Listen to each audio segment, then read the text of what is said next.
Lovely day, lovely day. Well, this is Dr. J today, and I'm your host, Dr. J, and we're thankful you're listening to us today. It's a special broadcast, one that I think will live on in history, as we have with us a survivor, not just a survivor, but a thriver of the Hurricane Irma. He was in the center of the storm, hit dead on in Turks and Caicos, and then survived. Not just survived, but he also was able to analog and tell everyone what was going on for several days because of the marvelous mystery of Facebook Live. And so we're going to be interviewing him in just a second. But I wanted to say thank you for joining us today. It's going to be a great day. It's a lovely day, one that I hope that you're enjoying. And if you're listening on the iHeartRadio or the TuneIn app, or maybe WDRB Media or WWCR Network, and especially our friends on the AM/FM 24/7 network and any of the 20 terrestrial stations. We want to welcome Colorado Springs to our network, as well as Jacksonville, Florida. Thank you for joining us. And we just appreciate so much you coming and being with us. If you'd like to touch base with us, please do so. We're at Dr. J Today on Facebook.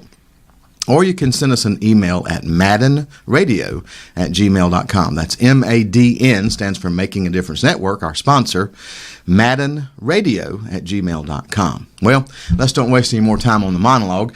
We have with us Justin McFalls, who is the president of Queen City Plumbing in Charlotte, North Carolina.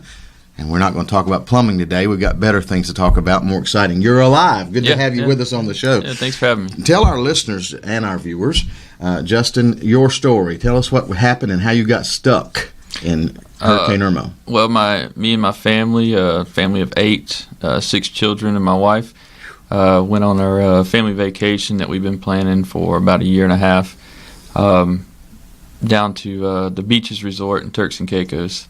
We knew the storm was coming. They had so many different directions it was going to go. Right. They were unsure about where it was, and the likelihood of it hitting Turks and Caicos was like 1 in 70 or something like that. And then they've never had a storm that size hit. Right. Most of the time they get a Category 1 or 2. So so our listeners will know, because I saw on Facebook Live, why the heck did you go? Knowing this was happening. So you were aware, you paid for it in advance, of course. Right.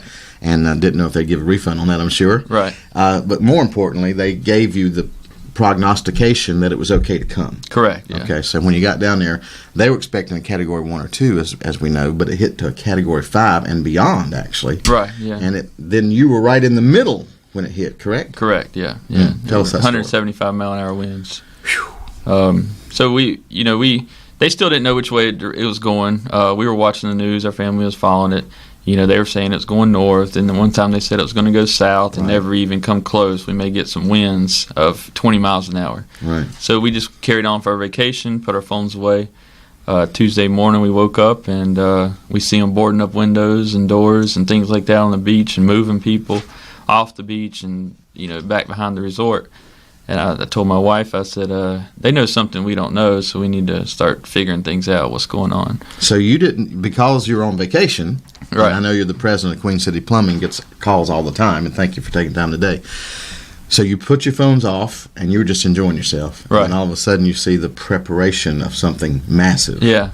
Wow. How did that affect you psychologically? I got worried. I got real worried, You got your kids, and the oldest one is how old? 17. And the youngest one is? 2. So you had children between 2 and 17 about to be in a monster storm. Think about that. Yeah. Ooh, I get jitters just thinking about it. Oh, yeah. Yeah, so you went to the management, I guess, and... Yeah, we went to the management. They still wouldn't tell us anything. They said that the storm may hit, but we're not sure.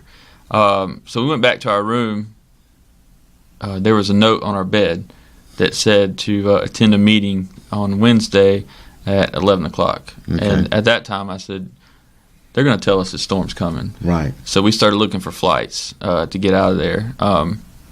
We had 8 of us, so we couldn't find any flights for 8 people. We found 2, and we were going to send my son's girlfriend and then my 10-year-old back because his mom was hysterical. Right. I was in the process of buying the flights, and they both refused to go without us. Oh, yeah. They said that if we stayed, they were staying, regardless of what happened. Well, that makes sense. Yeah. So I couldn't argue with them because I would have done the same thing. Right. So you couldn't get the whole family out. So in essence, now you're exiled. Yeah. You're there, so you're going to have to tough it out. Right. You went to the meeting. They told you. Yeah, they told us everything they were doing, the preparations they were making. The director said he's been the director for 20 years. He said that he's lived on the island for 20 years. He's experienced 18 hurricanes. Right. He said, you guys have nothing to worry about. If you're smart, you'll be fine. If you're an idiot, you're going to die. Okay. Whoa. And they said that, just follow the steps and the things that we're doing for you guys, and everybody will be fine. Nobody will get hurt. Nobody's going to die. They said, the CNN and other places were saying that the whole island was going to be wiped out. He was explaining the barrier reef, how the barrier reef takes the blunt of the waves. They're expecting 20-foot waves. And the barrier reef takes 10 of it down, and then by the time it made it to the dunes, it was about 10 foot. He said it would never even make it over the dunes. Did it? It didn't, no. Oh, so he knew what he was talking about. Yeah, he knew exactly what he was talking about. So confidence and leadership is very important. We've had many shows about that, but that's so it sounds like he gave you a feeling of security. He did, yeah. And then I think in your Facebook Lives that you sent, amazingly, in the middle of the storm, you're still able to send out Facebook Lives, which gave comfort to not just your family. Yeah, everyone else's family. Everyone else's family at Beaches Resort. And so now the storm comes. When did it hit exactly? I went down for dinner. They moved us to a building where the restaurant was in the building to where we didn't even have to go outside to get food. That's good. They said the restaurants would remain open. Even the bars would remain open. I'm not a drinker, but I might have drunk something then. I'm not so sure. Maybe to calm some nerves. Okay. And so I go down at 5:30. The woman's like, "Sir, you need to get back to your room. The storm is getting here faster than we anticipated." Ooh. I said, "All right." She said, "Well," she helped me gather up food. Okay. And she said, "Get back to your room. Don't let your kids leave. Don't let your wife leave." And then the wind started getting really bad. Power went off. It came back on about 5 minutes later. Management called and said, "Hey, nothing to be concerned about. We're switched over to generators." Okay, good. So the power came back on, and we're just hanging out. We still had internet, we still had phones, power, watching TV. Wow. Yeah, the wind's going crazy, so me and my son were going out to the balcony filming. But then the winds got to be so bad that I was too scared to go out. I was just holding my phone to the glass rather than walking outside. I remember those. Yeah. And that was wise. Yeah. And then about 11, the power went out. I guess I was like, oh, man, well, that's it. The generators must be down. And then we see lights flashing outside, like a spotlight or something. And then we look out, and they were so concerned about us not having power that they were out there in 150-mile-an-hour winds working on the generator, trying to get it back up and running. Amazing. So we would have power. Now this is, Beaches Resorts. Beaches Resort, Turks and Caicos. Several times on your Facebook Live you were talking about how great they had been. Yeah. And they took comfort that they were taking care of you guys. Mm-hmm. Well, that says a lot about that resort. Right. Otherwise, there could have been lots of human life lost. Yeah, absolutely. So then the storm hits. You're hunkered down. Mm-hmm. I guess they call it, sheltered in place. Yeah, yeah. And then I understand water started coming up under the door.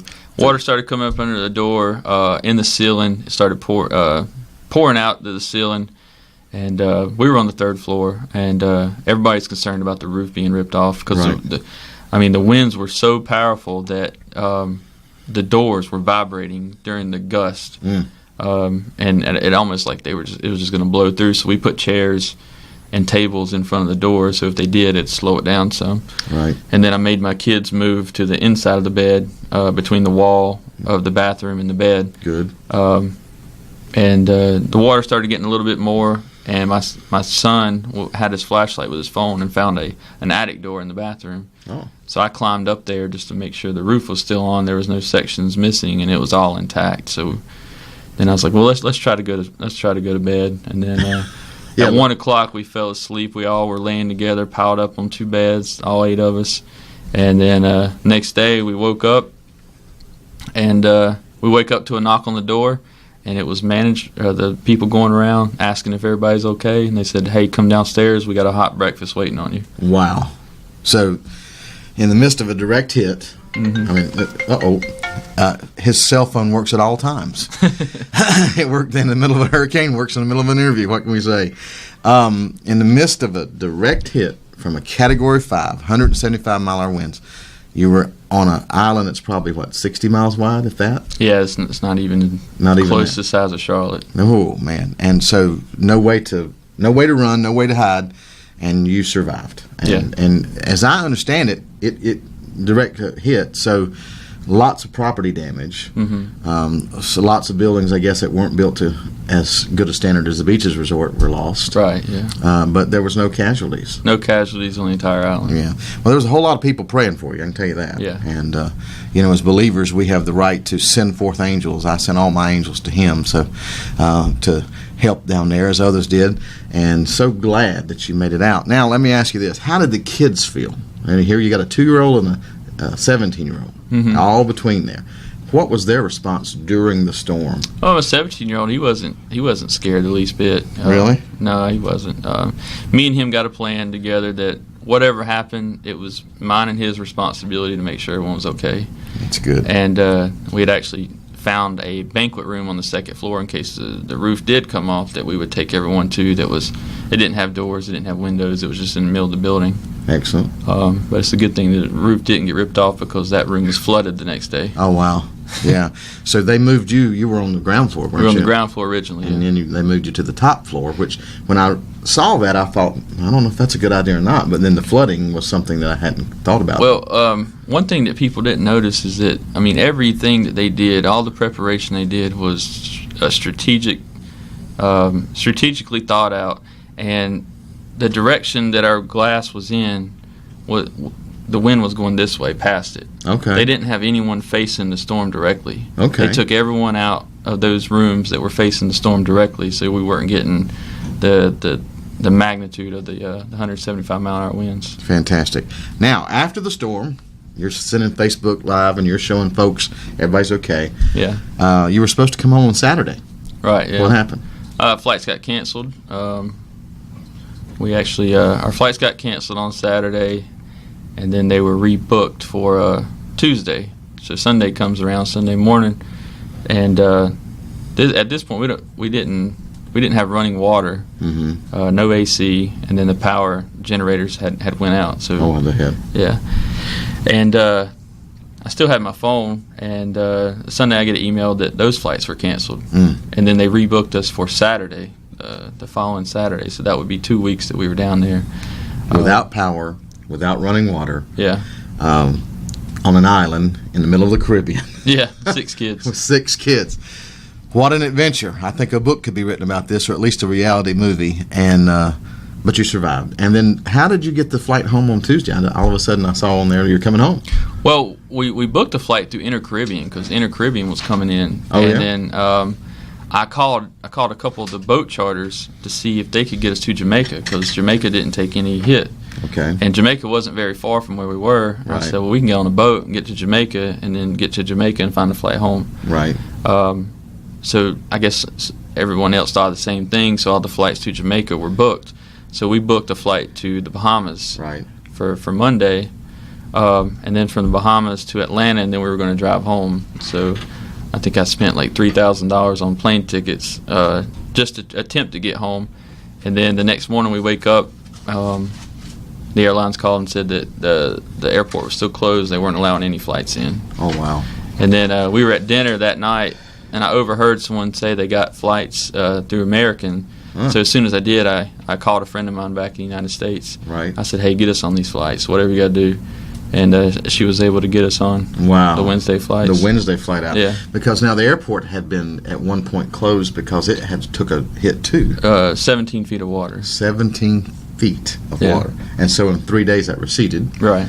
And well, they pumped it out. Pumped it out. Yeah. Okay, so to get people off. So there was no damage to the runways or anything like that? No damage to the runways. Well, what a story. What a story. Now the problem was, of course, Irma left Turks and Caicos and was headed directly to Miami. Right. And then what we thought to here in Charlotte. So I was wondering how in the world you going to get any flight to anywhere. Yeah.